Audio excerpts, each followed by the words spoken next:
Hello दोस्तों, स्वागत है आपका स्टडी स्कोप यूपीएससी में। आज के इस वीडियो में हम गवर्नमेंट पॉलिसी से संबंधित जो क्वेश्चन है उनको देखेंगे। तो यह वीडियो गवर्नमेंट पॉलिसीज का लास्ट वीडियो है। इससे पहले हमने इसके 3 वीडियो डिस्कस कर चुके हैं, जिनको आप प्लेलिस्ट में जाके देख सकते हैं। तो चलिए शुरू करते हैं। पहला प्रश्न है कि विभिन्न सेवा क्षेत्रों के बीच सहयोग की आवश्यकता विकास विमर्श का एक अंतर्निहित घटक रहा है। साझेदारी क्षेत्रों के बीच पुल बनाती है। यह सहयोग और टीम भावना की संस्कृति को भी गति देता है। उपरोक्त कथनों के आलोक में भारत की विकास प्रक्रिया की जांच कीजिए। तो यह प्रश्न बेसिकली सर्विस सेक्टर के ऊपर है, जो सेवा क्षेत्र है उसके ऊपर है। यह प्रश्न कह रहा है कि जो विभिन्न सेवा क्षेत्र हैं, जैसे कि शिक्षा हो गया, स्वास्थ्य, पर्यटन, परिवहन, वित्तीय सेवा, इंटरनेट, तो ये जो सेवा क्षेत्र हैं इनके बीच अगर संबंध होता है एक दूसरे के बीच, तो यह क्या करेगा, डेवलपमेंट को बढ़ावा देगा। अर्थात यह बताता है कि इनके बीच सहयोग से क्या होगा, देश के अंदर विकास आएगा। इसी के साथ विभिन्न सेवा क्षेत्रों के बीच सहयोग से क्या होगा, दो क्षेत्र पास आएंगे और वो साथ मिलकर अच्छे से काम करेंगे। और यदि वे साथ मिलकर अच्छे से काम करते हैं तो इससे क्या होगा, एक तो सहयोग की भावना बढ़ेगी और दूसरा क्या होगा, इससे टीम भावना का निर्माण होगा। तो यदि पहले जो स्वास्थ्य सेक्टर अलग से काम कर रहा था, तो अब वह परिवहन सेक्टर के साथ लिंक कर दिया जाए, तो ये दोनों साथ में टीम भावना के रूप में काम करेंगे, क्योंकि इससे दोनों के लाभ सुनिश्चित होंगे और ये लाभ के लिए दोनों साथ आकर काम करेंगे, तो सहयोग और टीम भावना में भी वृद्धि होगी। तो संक्षेप में प्रश्न इतना ही है कि सेवा क्षेत्रों के बीच सहयोग बढ़ता है तो देश के अंदर डेवलपमेंट आता है। ये एक डेवलपमेंट के लिए जो चर्चा होती है उसका एक विषय है। और साथ ही यदि दो क्षेत्र साथ में आकर काम करते हैं, सहयोग करते हैं एक दूसरे को, तो एक तो निकटता आती है, जिससे टीम भावना और सहयोग की भावना की भी वृद्धि होती है। तो उसको हमें भारत की विकास प्रक्रिया के संदर्भ में बताना है। तो अब हमारे उत्तर की शुरुआत कैसे करेंगे, तो यहाँ प्रश्न में सेवा क्षेत्र के बारे में पूछा है, तो हम इंट्रो में सेवा क्षेत्र की जानकारी दे सकते हैं कि भारत के अंदर जीडीपी में सेवा क्षेत्र का कितना योगदान है, या फिर रोजगार के अंदर सेवा क्षेत्र का कितना योगदान है, तो पता चल सके कि कितना डेवलपमेंट करने की इसकी क्षमता है। तो आप देख सकते हैं यहाँ पर जो भारत की जीडीपी में 54 से 55% तक जीडीपी में कंट्रीब्यूट करता है और 30 to 31% रोजगार में योगदान करता है। तो इस प्रकार अपने इंट्रो की शुरुआत कर सकते हैं। मेन बॉडी में हम सबसे पहले बताएंगे सेवा क्षेत्र होते कौन कौन से हैं। तो इंट्रो के जस्ट नीचे इस प्रकार से एक डायग्राम बना के आप विभिन्न सेवा क्षेत्रों के उदाहरण लिख सकते हैं, जो कि आप यहाँ पर देख सकते हैं। अब जो प्रश्न की मेन डिमांड थी कि सेवा क्षेत्रों के बीच सहयोग की आवश्यकता विकास विमर्श का अंतर्निहित घटक रहा है, क्योंकि इससे क्या निम्न सुधार हो सकते हैं देश के अंदर, तभी तो वो विकास विमर्श का घटक रहा है। विकास विमर्श से तात्पर्य है जो डेवलपमेंट के लिए देश के अंदर चर्चा हो रही है, उस चर्चा का विषय क्या है, सेवा क्षेत्रों के बीच सहयोग। अगर सेवा क्षेत्रों के बीच सहयोग होगा तो देश के अंदर क्या आएगा, डेवलपमेंट आएगा। तो डेवलपमेंट कैसे आएगा, अगर देश के अंदर कुछ सुधार होता है, या फिर शासन प्रशासन के अंदर सुधार होता है, या देश को आर्थिक प्रगति मिलती है, तो सेवा क्षेत्रों के बीच सहयोग किस प्रकार से आर्थिक गति को बढ़ा सकता है, किस प्रकार से शासन प्रशासन में सुधार ला सकता है, किस प्रकार से संसाधनों का दक्षतम उपयोग कर सकता है, किस प्रकार से नागरिकों के जीवन स्तर में सुधार कर सकता है। तो ये बिंदु अगर वो सेवा क्षेत्रों के बीच सहयोग से सुनिश्चित होंगे तो देश के अंदर सेवा क्षेत्रों के बीच सहयोग आर्थिक विकास लाने में सक्षम है। पहला पॉइंट है यहाँ पर चुनौतियों का अंतर संबंध। चुनौतियों का अंतर संबंध से क्या तात्पर्य है कि जो चुनौतियां हैं, जैसे देश के अंदर शिक्षा की कमी हो गई, या स्वास्थ्य व्यवस्था की कमजोरी हो गई, जिससे गरीबी हो गई, जिससे बेरोजगारी हो गई, तो ये क्या है, एक दूसरे से अलग करके नहीं देख सकते, इनको साथ में आकर ही देखना पड़ेगा। यदि शिक्षा व्यवस्था उसकी अच्छी नहीं है तो वह बेरोजगार होगा, और यदि वो बेरोजगार होगा तो वो गरीब होगा। अगर गरीब होगा तो वह अपनी स्वास्थ्य स्थिति वगैरह को सुधार नहीं सकता, स्वास्थ्य स्थिति को सुधार नहीं सकता तो वापस वो अपने शिक्षा व्यवस्था पर इतना खर्च नहीं कर सकता, जिसके कारण वापस ये एक विशेष साइकिल बन जाता है। तो स्वास्थ्य, शिक्षा, इनको साथ में जोड़कर देखना चाहिए कि यदि शिक्षा और स्वास्थ्य जो सेवा क्षेत्र हैं वो साथ में आकर काम करेंगे तो दोनों समस्याओं का समाधान साथ साथ होगा, जिससे इस विशेष साइकिल को तोड़ा जा सकता है। तो सबसे पहली जरूरत इसलिए है क्योंकि जो चुनौतियां हैं वो एक दूसरे से अंतर संबंधित हैं, तो जो इनको समाधान करने के लिए भी जो सेवा क्षेत्र के हैं उनको भी अंतर संबंधित या सहयोग की भावना के साथ आगे बढ़ना चाहिए। दूसरा पॉइंट है कि समग्र विकास या सामाजिक समावेशिता। इससे क्या तात्पर्य है कि हमें देश में सभी क्षेत्रों का विकास करना है, या फिर सभी लोगों को साथ लाकर चलना है, तो किसी भी क्षेत्र को अलग से अकेले नहीं देख सकते, सभी क्षेत्रों को साथ में देखा जाएगा। जैसे कि जो मीडिया सेवा क्षेत्र है वह शिक्षा व्यवस्था के साथ जुड़कर देश के अंदर जागरूकता ला सकता है, स्वास्थ्य के साथ जुड़कर देश के अंदर जागरूकता ला सकता है, पर्यटन व्यवस्था के साथ जुड़कर जो देश के पर्यटन के बारे में लोगों को जानकारी दे सकता है, जिसके कारण क्या हो, देश के अंदर और अधिक पर्यटक आए और देश का आर्थिक विकास हो। इसलिए सभी क्षेत्रों का समग्र विकास साथ साथ में ही संभव है, इसलिए इनका सहयोग भी आवश्यक हो जाता है। और यदि विभिन्न सेवा क्षेत्र हैं वो साथ आकर काम करेंगे तो क्या होगा, संसाधनों का दक्षतम उपयोग होगा। कैसे दक्षतम उपयोग होगा, जैसे बैंकिंग हो गई, और उसके साथ आईटी व्यवस्था को जोड़ दिया तो इससे क्या हो पाएगा, सरकार डीबीटी जैसी योजनाएं चला पाएगी। और यदि डीबीटी जैसी योजना चलाएगी तो देश के संसाधनों का अपव्यय नहीं होगा। जैसे नरेंद्र मोदी जी ने कहा था कि जिस प्रकार आधार कार्ड से विभिन्न सब्सिडी सेवाओं को लिंक करने से देश के अंदर 90,000 करोड़ का सेविंग हो गई, जो कि पहले बिचौलियों के कारण खर्च हो जाते थे। तो इस प्रकार से संसाधनों का दक्षता उपयोग किया जा सकता है। चौथा पॉइंट है कि इससे नवाचार का सृजन होगा। नवाचार का सृजन कैसे होगा, यदि पर्यटन और स्वास्थ्य व्यवस्था एक साथ आकर काम करते हैं तो इससे क्या बढ़ेगा, देश के अंदर मेडिकल टूरिज्म बढ़ेगा। तो इस प्रकार से देश के अंदर नवाचार आएगा। जैसे आईसीटी का उपयोग गवर्नेंस के साथ कर रहे हैं तो इससे भी कई क्षेत्रों के अंदर नवाचार आ रहा है। जैसे डिजी लॉकर योजना होगी, दिशा हो गई, उमंग पोर्टल हो गए। तो इस प्रकार से देश के अंदर ये इनोवेशन विभिन्न सेवा क्षेत्रों के साथ आने से ही संभव हुए हैं। और नागरिकों के जीवन स्तर में सुधार होगा। नागरिकों के जीवन स्तर में किस प्रकार सुधार होगा, अगर स्वास्थ्य व्यवस्था जो सेवा क्षेत्र है और स्पेस जो एक दूसरा सेवा क्षेत्र है इनके बीच सहयोग होगा, इससे टेलीमेडिसिन को बढ़ावा मिलेगा। टेलीमेडिसिन को बढ़ावा मिलेगा तो व्यक्ति घर बैठे अपना इलाज करवा सकता है डॉक्टर से। तो यह व्यक्तियों के जीवन स्तर में भी सुधार लाएगा। और विभिन्न सेवा क्षेत्रों के बीच सहयोग से प्रभावी नीति कार्यान्वयन होगा। किस प्रकार से शासन में आईसीटी का उपयोग कर शासन व्यवस्था को पारदर्शी, जवाबदेही, जनता केंद्रित बनाया जा सकता है। जैसे सरकार लगातार ई गवर्नेंस के उपयोग पर बल दे रही है।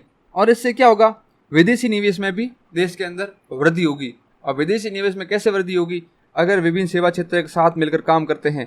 जैसे पर्यटन और परिवहन साथ मिलकर काम कर रहे हैं, पर्यटन या फिर जो स्वास्थ्य है वो साथ मिलकर काम कर रहे हैं, तो देश के अंदर अधिक से अधिक पर्यटक आएंगे। तो और वो पर्यटक साथ में क्या लेके आएंगे, विदेशी निवेश देश में लेके आएंगे। और विभिन्न सेवा क्षेत्र साथ में मिलकर काम करेंगे। जैसे भी डिस्कस किया था, स्पेस और स्वास्थ्य साथ में मिलकर काम करते हैं तो बाहरी विदेशी कंपनियां देश के अंदर इन्वेस्ट करेगी उन क्षेत्रों के अंदर। तो जिससे क्या होगा, देश के अंदर विदेशी निवेश आएगा। तो इस प्रकार से जो विभिन्न सेवा क्षेत्रों के बीच सहयोग बढ़ाकर विकास को देश के अंदर बढ़ाया जा सकता है। तो यह तो था प्रश्न का पहला भाग। और प्रश्न का जो दूसरा भाग था वो था कि ये साझेदारी क्षेत्रों के बीच पुल बनाती हैं, ये सॉरी यहाँ पुल नहीं, पुल मतलब ब्रिज बनाती है, पुल स्विमिंग पूल नहीं है। और यह ब्रिज क्या करता है, विभिन्न सेवा क्षेत्रों के बीच सहयोग और टीम भावना को बढ़ावा देता है। तो उसको हमें समझाना है कि किस प्रकार से साझेदारी से पुल बनता है और किस प्रकार से वो पुल टीम भावना और सहयोग की संस्कृति का विकास करता है।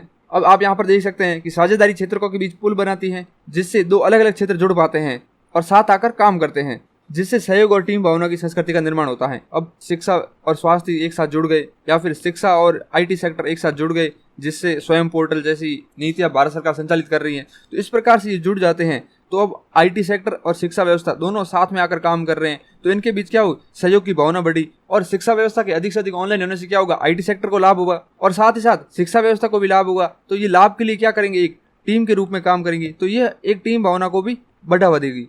और टीम भावना के रूप में अगर सभी क्षेत्र काम करेंगे तो देश का विकास अवश्य ही सुनिश्चित होगा, क्योंकि संगठन में शक्ति है। अब यहाँ पर 2-3 पॉइंट टीम भावना के लिखे हैं और 2-3 पॉइंट सहयोग के लिखे हैं। जैसे टीम भावना को कैसे सुनिश्चित करेगा कि सभी क्षेत्रों का विकास साथ में काम करने से संभव होगा। तो सभी क्षेत्र अपने डेवलपमेंट के लिए साथ में आएंगे तो टीम भावना की वृद्धि होगी। और दूसरा है, एक दूसरे के काम में आसानी आएगी। अब कैसे आसानी आएगी, अब पर्यटन एक सेवा क्षेत्र है और दूसरा है हॉस्पिटलिटी, यानी कि जो नमस्कार अभिवादन होता है ना होटलों में जाने पे, वही हॉस्पिटलिटी। तो ये क्षेत्र अगर साथ साथ आएंगे तो इन दोनों के काम में क्या आएगी, आसानी आएगी। तो इसलिए कार्य को आसान बनाने के लिए टीम भावना का विकास होगा। और तीसरा पॉइंट क्या है कि योजना का अगर प्रभावी से कार्यान्वयन होगा तो टारगेट्स हैं उसको सही समय पर पूरा किया जा सकता है। और अगर टारगेट को सही समय पर पूरा किया जाएगा तो जो कर्मचारी वगैरह हैं या फिर जो क्षेत्र हैं उसको इंसेंटिव मिलेगा, जिसके कारण उन विभिन्न क्षेत्रों के बीच क्या होगा, टीम भावना का निर्माण होगा।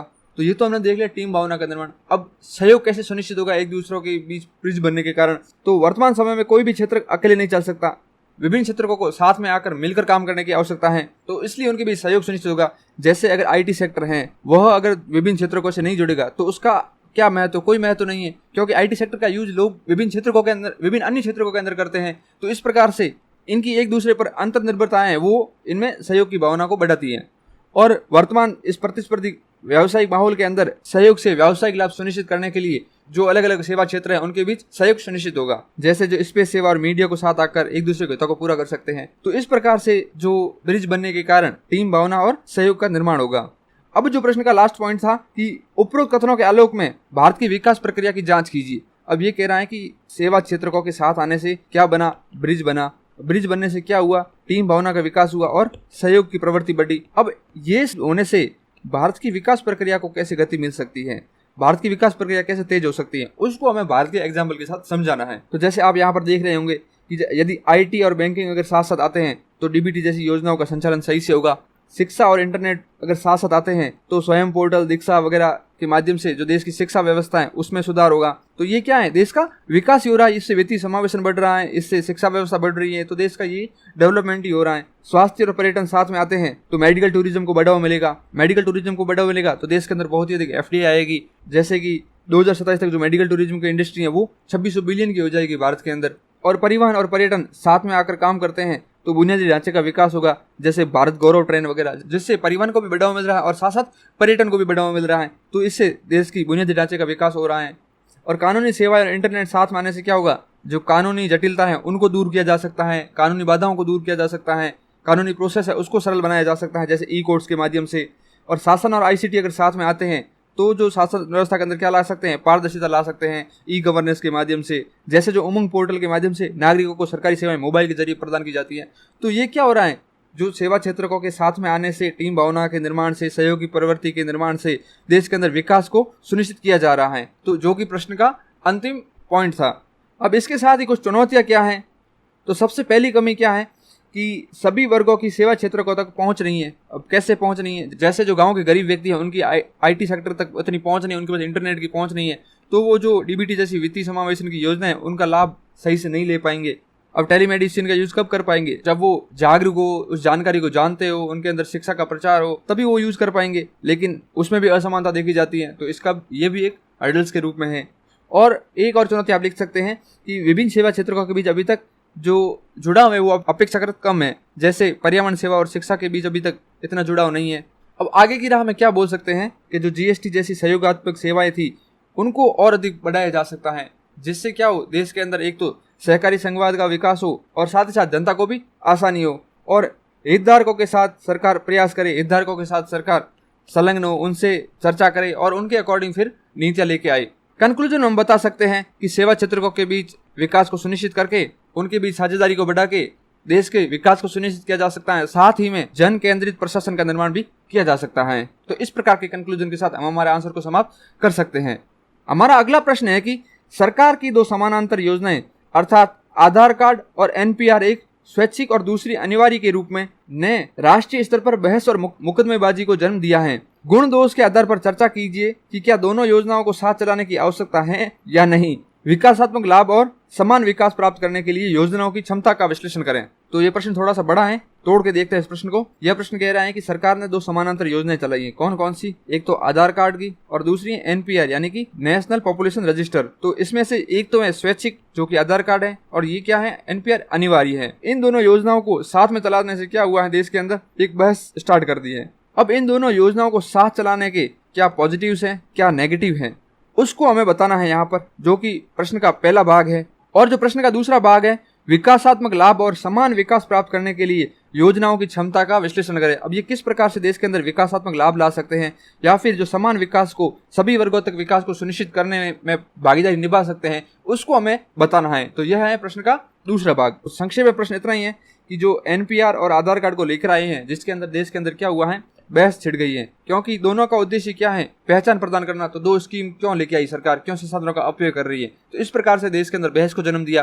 तो अब साथ में हमें बताना है कि इन दोनों योजनाओं को साथ में चलाने से क्या पॉजिटिव्स होंगे और साथ में चलाने से क्या नेगेटिव होंगे। इन दोनों को अलग अलग करके नहीं देखना कि आधार कार्ड के क्या पॉजिटिव्स हैं या फिर आधार कार्ड के क्या नेगेटिव्स हैं, नहीं, यहाँ पर बताना है कि इन दोनों योजनाओं को साथ चलाने से क्या पॉजिटिव है और क्या नेगेटिव है, और उसी के साथ बताना है इन दोनों योजनाओं से किस प्रकार से विकासात्मक लाभ और समान विकास को सुनिश्चित किया जा सकता है। हम हमारे उत्तर की शुरुआत कैसे कर सकते हैं, हम इंट्रो में बता सकते हैं आधार कार्ड के बारे में, कि आधार कार्ड को कब लाया गया, आधार कार्ड को कौन लाया, आधार कार्ड को लाने का उद्देश्य क्या था, आधार कार्ड क्या है, और साथ ही में NPR के बारे में बता सकते हैं कि NPR को क्यों लाया गया, NPR क्या है। जैसे कि जो आधार कार्ड है उसको UIDAI 2009 के अंदर लाई थी, जिसका उद्देश्य प्रत्येक भारतीय को 12 अंक की विशिष्ट पहचान संख्या प्रदान करना था। और साथ में NPR का क्या उद्देश्य है, NPR का उद्देश्य है देश के जनसांख्यिकी आंकड़ों को एकत्रित करना है। तो जो आधार कार्ड है वह सिर्फ और सिर्फ भारत के नागरिकों के लिए ही है, जबकि NPR के अंदर सभी लोग आते हैं। तो NPR के अंदर कोई व्यक्ति अगर यदि 6 महीने तक किसी इलाके में रहता है या फिर वो आगे रहने की आशंका रखता है, तो उसको इस डेटा के अंदर लिखा जाता है, जिसके कारण सरकार के पास पर्याप्त डेटा आ पाते हैं। सरकार इन डेटा से लाभार्थी वर्ग की पहचान करके अपनी नीतियों को संचालित करते हैं। तो इस प्रकार से हम अपने इंट्रो की शुरुआत यहाँ पर कर सकते हैं। और यहाँ पर आधार कार्ड स्वैच्छिक और जबकि एनपीआर अनिवार्य है, जो कि प्रश्न में पूछा गया था, उसको वापस बता सकते हैं। और अब हम मेन डिमांड में पहले समझाएंगे कि राष्ट्रीय स्तर पर बहस और मुकदमेबाजी को जन्म क्यों दिया, किसने, इन दोनों योजनाओं को साथ लाने के कारण। पहला मुद्दा है कि दोनों योजनाओं का उद्देश्य पहचान प्रदान करना है, तो एक योजना को ही क्यों नहीं लाया गया, अलग अलग योजना लाके क्यों भ्रम पैदा कर रहे हो, एक योजना से वो काम चल सकता है। तो यह एक पहली बहस थी। और दूसरा था समान उद्देश्य की योजनाओं से भ्रम पैदा हो सकता है। अब व्यक्ति समझेगा नहीं कि मैं आधार कार्ड बनाऊं या एनपीआर बनाऊं। अब एनपीआर अनिवार्य है तो क्या आधार कार्ड बनाऊं या ना बनाऊं, उसकी क्या आवश्यकता है फिर। तो यहाँ पर भी एक भ्रम पैदा हो जाता है। और विभिन्न योजनाओं के अंदर इनका अलग अलग यूज होगा, तो जो लाभार्थी हैं उनके चयन में भी समस्या आएगी। और तीसरा पॉइंट है कि इन दोनों में बायोमेट्रिक डेटा लिया जाएगा, जिससे व्यक्ति की गोपनीय जानकारी को खतरा हो सकता है। तो ये तो बहस के मुद्दे थे। यह प्रश्न वैसे 2014 के अंदर आया था। अब हमें प्रश्न की मेन डिमांड को बताना है कि दोनों योजनाओं को साथ चलाने के क्या पॉजिटिव्स होंगे और क्या नेगेटिव्स होंगे। जैसे यहाँ पर पॉजिटिव्स लिखे गए हैं कि दोनों योजना को अगर साथ चलाया जाता है तो एक विस्तृत डेटा प्राप्त होता है, और विस्तृत डेटा की जानकारी के आधार पर हम लाभार्थियों का चयन आसानी से कर पाते हैं, क्योंकि आधार का डिजिटल जुड़ाव अधिक है और वहीं एनपीआर की अनिवार्यता है, जिसके कारण इसका डेटा और अधिक विस्तृत हो जाता है। और यदि अच्छा डेटा आ रखा है, लाभार्थियों का सही से चयन कर दिया है, तो लक्षित कल्याण को सुनिश्चित किया जा सकता है, टारगेटेड वे में पॉलिसीज बनाई जा सकती हैं, वह भी इसका एक लाभ है। और दो अलग अलग क्षेत्रों से यदि डेटा आता है तो डेटा को क्रॉस चेक करके डेटा का सत्यापन किया जा सकता है कि हाँ, ये जो जानकारी मिली है ये आधार कार्ड के हिसाब से भी सही है और एनपीआर के हिसाब से भी सही है। तो यह डेटा सत्यापन को बढ़ावा देगा, जिसके कारण गलत डेटा के कारण एक्सक्लूजन इंक्लूजन की जो समस्या आती है उसको सुनिश्चित किया जा सकता है। और यह डिजिटल समावेशन को बढ़ावा देगा। कैसे, दोनों योजना को एक साथ संचालित करने से उन व्यक्तियों को समायोजित किया जा सकता है जो डिजिटल सिस्टम के आधार पर अधिक सहज, और साथ ही उन लोगों को भी जिनके पास डिजिटल बुनियादी ढांचे की तक नहीं पहुंचे। तो यह जो डिजिटल समावेशन की जो कमी है उसको भी एनपीआर के माध्यम से दूर किया जा सकता है। तो इस प्रकार से ये डिजिटल समावेशन को बढ़ावा देगा। अब इसके गुण तो बता दिए, अब इसके साथ में दोष भी हमें डिस्कस करने हैं। अगर यदि दोनों योजना का उद्देश्य सेम है तो दोनों योजनाओं के लाने से क्या होगा, एक तो सरकार के ऊपर वित्तीय दबाव आएगा और साथ ही साथ प्रशासनिक दबाव भी आएगा, क्योंकि दोनों योजनाओं को संचालित करने के लिए कर्मचारी चाहिए, कर्मचारियों के अंदर वर्कलोड ज्यादा आ जाएगा। और दोनों डेटा को संरक्षित करना भी अपने आप में एक चुनौती होगी, दोनों डेटा को एक जगह सुरक्षित रखना, जिसके कारण गोपनीयता और निगरानी की चिंताएं भी सामने आती हैं। और यदि दो डेटा आ जाएंगे तो दोहरा और जटिलता पैदा हो सकती है। यदि दोनों डेटाओं में भिन्नता देखी जाती है तो कौन से डेटा को माने, तो इस प्रकार से क्या आ सकता है, दोहरा और जटिलता भी आ सकती है।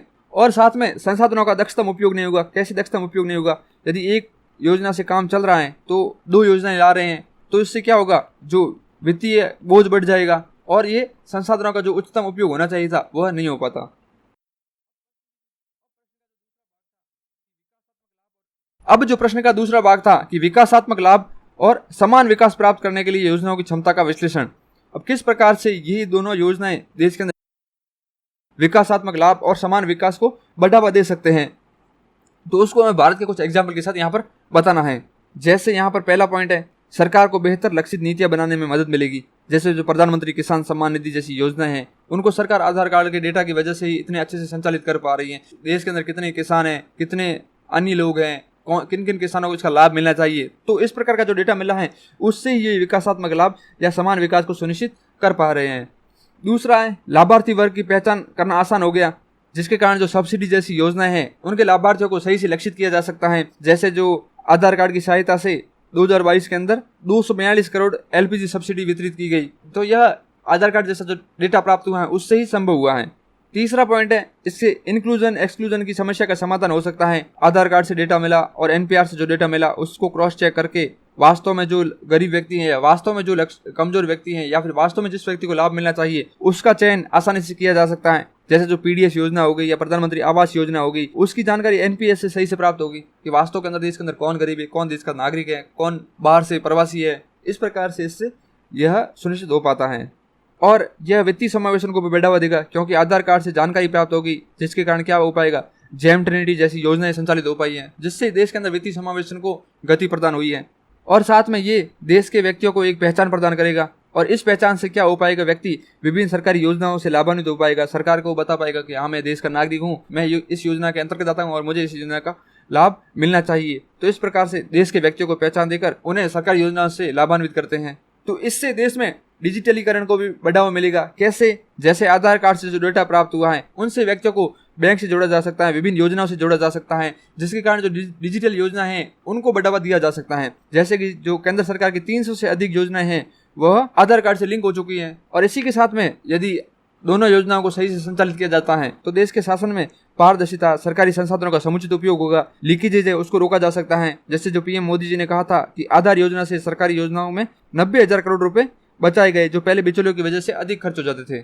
तो इस प्रकार से जो ये योजना है एनपीआर और आधार कार्ड, इससे विभिन्न विकास लाभ लक्षित किए जा सकते हैं। और अब एनपीआर और आधार को सफलता से संचालित करने के लिए सरकार को क्या करना चाहिए, वे फॉरवर्ड के रूप में हम यहाँ पर बता सकते हैं। जैसे जो गोपनीयता की सुरक्षा के लिए मजबूत डेटा सुरक्षा नियम बनाए, या फिर नागरिकों को दोनों योजना के उद्देश्यों, लाभों, अंतरों के बारे में शिक्षित करने के लिए एक स्पष्ट संचार रणनीति का विकास हो, और दोहराव और प्रशासनिक जटिलताओं से बचने के लिए डेटा सिस्टम का कुशल एकीकरण सुनिश्चित करें। दोनों योजनाओं से एक डेटा का निर्माण हो और उस डेटा के माध्यम से योजनाओं को संचालित किया जाए। और कंक्लूजन में हम बता सकते हैं कि जो दोनों योजनाएं हैं उन दोनों योजनाओं के बीच सही से संतुलन बिठाकर नागरिकों के हितों के लिए सरकार को कार्य करना चाहिए, जिससे जो संविधान के डीपीएसपी के जो उद्देश्य हैं उनकी प्राप्ति की जा सके।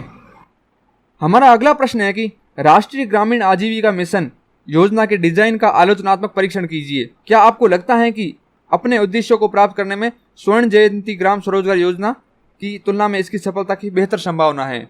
यह प्रश्न 2011 के अंदर आया था। 2011 में ही यूपीए गवर्नमेंट एनआरएलएम योजना लेकर आई थी, और 1999 के अंदर वाजपेयी जी की सरकार थी, वह स्वर्ण जयंती ग्राम स्वरोजगार योजना लेकर आई थी।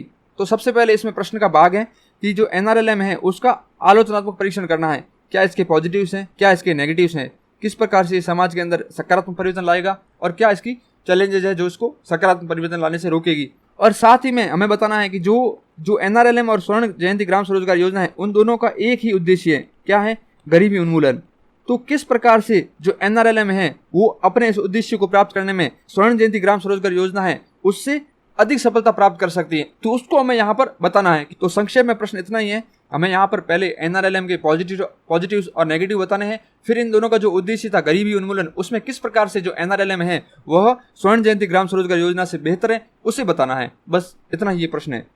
इंट्रो में हम यहाँ पर राष्ट्रीय ग्रामीण आजीविका मिशन के बारे में बता सकते हैं कब स्टार्ट हुआ, और स्वर्ण जयंती ग्राम स्वरोजगार योजना कब स्टार्ट हुई वो बता सकते हैं। साथ ही इन दोनों का जो उद्देश्य गरीबी उन्मूलन का, उसके बारे में भी जानकारी दे सकते हैं। मेन बॉडी में हम पहले थोड़ा एनआरएलएम योजना के बारे में बता देंगे। एनआरएलएम योजना के अंदर क्या क्या है, क्यों लेके आए हैं। जैसे यहाँ पर लिखा गया है कि जो एनआरएलएम योजना है वो जो एसएचजी और सामुदायिक भागीदारी के माध्यम से ग्रामीण स्वरोजगार को बढ़ावा देकर ग्रामीण गरीबी को कम करने के लिए योजना शुरू की गई थी। उसके बाद हम बता सकते हैं एनआरएलएम योजना के क्या पॉजिटिव्स हैं और क्या नेगेटिव्स हैं। जैसे सकारात्मक बिंदुओं में पहला पॉइंट है यहाँ पर समावेशी दृष्टिकोण। एनआरएलएम योजना के अंदर एसएचजी के माध्यम से पुरुष और महिला दोनों का विकास करना है, तो इसमें समावेशी उद्देश्य लिए गए हैं। तो यहाँ पर महिलाओं की भी भागीदारी बराबर सुनिश्चित करने की बात की गई है। और एनआरएलएम के अंदर क्या है, सामुदायिक भागीदारी के माध्यम से, जैसे एसएचजी के माध्यम से गरीबी उन्मूलन को बढ़ावा देना है, तो इसमें सामुदायिक भागीदारी की बात की गई है। जैसे एनआरएलएम योजना से 8 करोड़ महिलाएं एसएचजी से जुड़ पाई हैं, तो इसमें क्या है, एक इंडिविजुअल व्यक्ति पर ध्यान नहीं दिया जाता, एक समुदाय पर ध्यान दिया जाता है, एक टीम के ऊपर जो 10-20 लोगों की टीम होती है एसएचजी के माध्यम से, उसके माध्यम से विकास लाने का कार्य किया जाता है, जिसके कारण क्या हो पाता है, अधिक से अधिक लोगों को लाभ सुनिश्चित हो पाता है। वे एक दूसरे का सहयोग करके एक दूसरे को और अधिक लाभान्वित कर पाते हैं। और जो एनआरएलएम योजना है उसका दृष्टिकोण, उसके अंदर समग्र दृष्टिकोण है, वो सिर्फ और सिर्फ गरीबी उन्मूलन पर फोकस नहीं करता, वो उसके साथ वित्तीय समावेशन की भी बात करता है, कौशल विकास की बात करता है, ऋण तक पहुंच की बात करता है, आजीविका विविधीकरण की बात करता है। तो यह समग्र दृष्टिकोण को धारण करता है। जैसे एनआरएलएम के माध्यम से 2013 से 2021 तक एसएचजी को 4.35 लाख करोड़ का ऋण दिया गया है, तो यह वित्तीय समावेशन को इस प्रकार से बढ़ावा देता है। और एनआरएलएम के माध्यम से क्या है, जो महिलाओं के अंदर जो पोषण हो गया या शिक्षा व्यवस्था हो गई, स्वास्थ्य व्यवस्था हो गई और गरीबी में सुधार करने की बात की गई है। तो ये तो इसके सकारात्मक बिंदु हो गए। अब इसमें कौन कौन से इसकी चुनौतियां हैं, कौन कौन से इसके नकारात्मक पॉइंट्स हैं जो इसके लक्ष्यों को प्राप्त करने के बीच में हर्डल्स के रूप में आएंगे। जैसे एनआरएलएम के अंदर क्या बात की गई है, एसएचजी की बात की गई है। अब महिलाएं एसएचजी के अंदर जो सामाजिक सांस्कृतिक बाधा है उसके कारण जुड़ नहीं पाती, तो इस योजना के अंदर सामाजिक सांस्कृतिक बाधाओं को कैसे दूर करना है उसको एड्रेस नहीं किया गया है। और एनआरएलएम के अंदर कौशल प्रशिक्षण का अभाव देखा जाता है।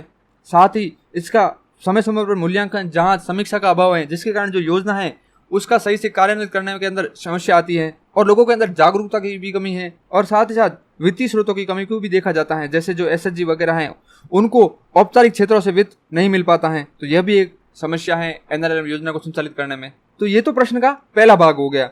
और जो प्रश्न का दूसरा भाग था कि जो स्वर्ण जयंती ग्राम स्वरोजगार योजना है वो NRLM की सफलता से बेहतर संभावना किस प्रकार रखती है, तो यहाँ पर हम बता सकते हैं कि जो स्वर्ण जयंती ग्राम स्वरोजगार योजना थी वह सिर्फ और सिर्फ आय सृजन गतिविधि पर ध्यान देती थी, जबकि जो NRLM योजना है वो आय सृजन के साथ साथ वित्तीय समावेशन, कौशल विकास, सामाजिक गतिशीलता, आजीविका विविधीकरण पर भी जोर देती है, जिसके कारण जो इसका दृष्टिकोण है वो व्यापक हो जाता है और जिससे इसकी सफलता भी अधिक होगी।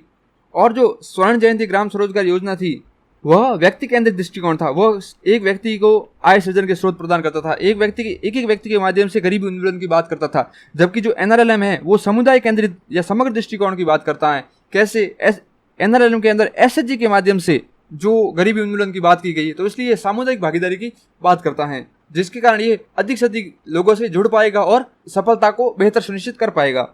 और जो स्वर्ण जयंती ग्राम स्वरोजगार योजना थी उसके अंदर इस महिला सशक्तिकरण पर स्पेसिफिक फोकस नहीं किया गया था, जबकि NRLM योजना में महिला सशक्तिकरण पर विशेष ध्यान दिया गया है। जैसे NRLM की वजह से क्या हुआ है, महिलाओं की श्रम बल के अंदर 13% की वृद्धि हुई है। तो यह जो NRLM के जो लाभ हमें अभी तक मिले हैं 2011 के बाद, तो वो ये सुनिश्चित करते हैं कि जो NRLM का जो समग्र दृष्टिकोण था वह जो स्वर्ण जयंती ग्राम स्वरोजगार योजना थी उससे अधिक सफलता की संभावना रखता है। और साथ ही में हम यहाँ पर थोड़ी सी जानकारी स्वर्ण जयंती ग्राम स्वरोजगार के बारे में बता सकते, तो इस योजना ने भी समाज के अंदर सकारात्मक दृष्टिकोण लाने में योगदान दिया है। और कंक्लूजन में हम बता सकते हैं कि जो NRLM जैसी जो गरीबी उन्मूलन की योजना है वे जो DPSP अनुच्छेद 39 है उसको प्राप्ति में सहायता कर सकती हैं और गरीबों को कल्याण कर सकती हैं। तो इस प्रकार के प्रोग्रेसिव कंक्लूजन के साथ हम हमारे आंसर को समाप्त कर सकते हैं। आज हमने 3 प्रश्नों को डिस्कस किया है। आप स्वयं इन क्वेश्चनों की ब्रेनस्टॉर्मिंग कीजिए ताकि आपको ये प्रश्न ईजी लगे। आप अधिक से अधिक इस वीडियो को शेयर लाइक कीजिए ताकि और अधिक लोगों को इसकी जानकारी मिल सके। आप ये PDF फाइल मेरे टेलीग्राम चैनल स्टडीस्कोप UPSC से प्राप्त कर सकते हैं, जहां मैंने मेरे हिंदी के नोट्स, गवर्नेंस के नोट्स और अन्य जो PDFs हैं वो अपलोड कर रखी हैं, जिसको आप वहां पर देख सकते हैं। वीडियो को अंत तक देखने के लिए धन्यवाद। मिलते हैं कल नए टॉपिक के साथ। जय हिंद, जय भारत।